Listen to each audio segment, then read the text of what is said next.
Sou trabalhador ou sou considerado um empregado de acordo com a CLT? Se eu te fizesse essa pergunta hoje, você saberia me dizer?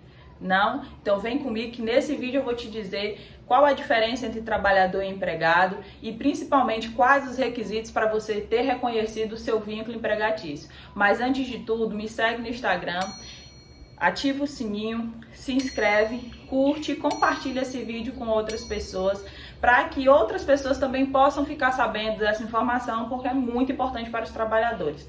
Vamos para o vídeo.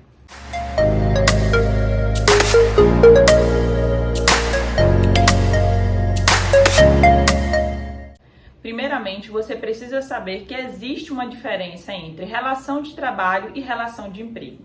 Relação de trabalho é toda pessoa natural que exerce uma prestação de serviços para outra pessoa, seja ela física ou jurídica. Então, trabalhador autônomo, trabalhador eventual, estagiário e o empregado são considerados trabalhadores. Então, a relação de trabalho, ela é o gênero, e dentro desse gênero tem a espécie chamada empregado. Só que o empregado, ele é considerado empregado quando ele preenche 4 requisitos. Quais são esses requisitos? Primeiro dele, ser pessoa física. Só que o que acontece é que muitas empresas atualmente, principalmente após a reforma trabalhista, estão cometendo uma fraude trabalhista chamada de pejotização. O que seria essa pejotização? O trabalhador, ele é obrigado a constituir um CNPJ, ou seja, a constituir uma empresa para poder prestar o serviço. Então, ele se vê obrigado a criar um CNPJ, geralmente como microempreendedor individual, para poder ter o seu emprego. Só que, mesmo quando a empresa adota essa prática, isso não significa dizer que este trabalhador não pode ter reconhecido o seu vínculo empregatício. Então, dentro deste requisito, existe um requisito chamado pessoalidade. Então, se você, trabalhador, foi obrigado a criar um CNPJ para prestar serviço para um terceiro, seja ele pessoa física ou jurídica, mas você exerce uma pessoalidade, ou seja, somente você pode exercer, somente você pode prestar esses serviços, então você consegue caracterizar esse requisito de ser pessoa física.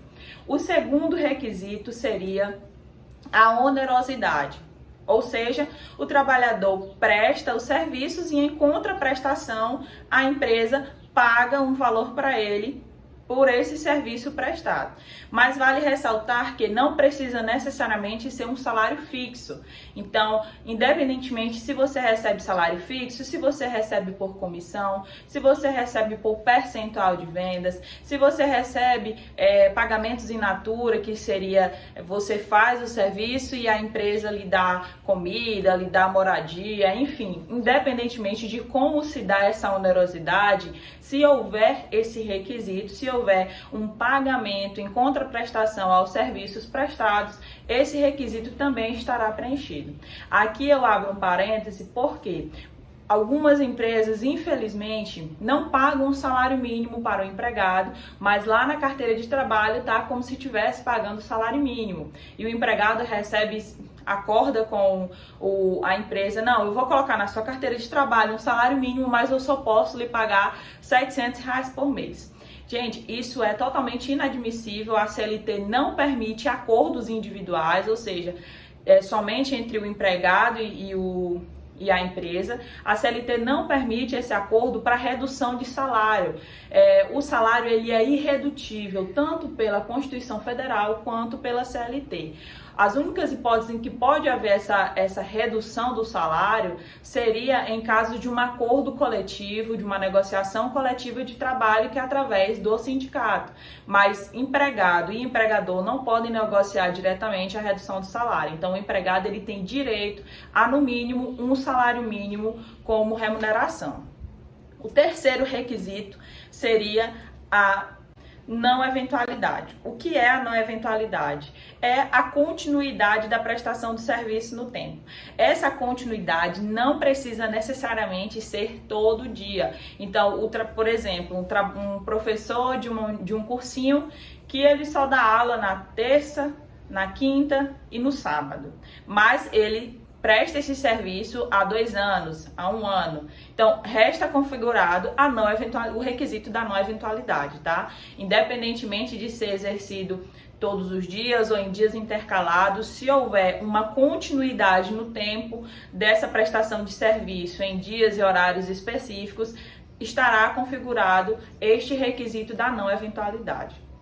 O quarto requisito é o da subordinação, e esse é o principal requisito.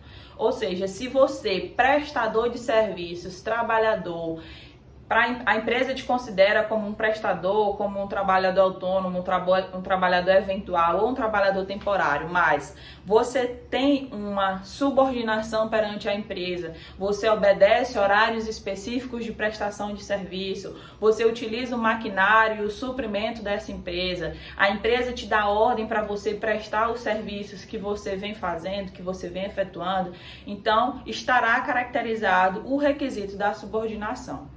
Todos esses 4 requisitos que eu falei para você, se você não tem a sua carteira, se não tem o registro de trabalho na sua carteira de trabalho, você precisará ajuizar uma reclamação trabalhista para ter o reconhecimento do seu vínculo empregatício e, consequentemente, o pagamento de todas as verbas trabalhistas, que seriam pagamento de FGTS, multa de 40% se já tiver ocorrido a rescisão contratual, férias, 13º salário, o terço constitucional de férias, a liberação das guias do seguro-desemprego, enfim, todas as verbas trabalhistas que ocorrem no ato da rescisão, você terá pago através dessa reclamação trabalhista com o reconhecimento do vínculo empregatício.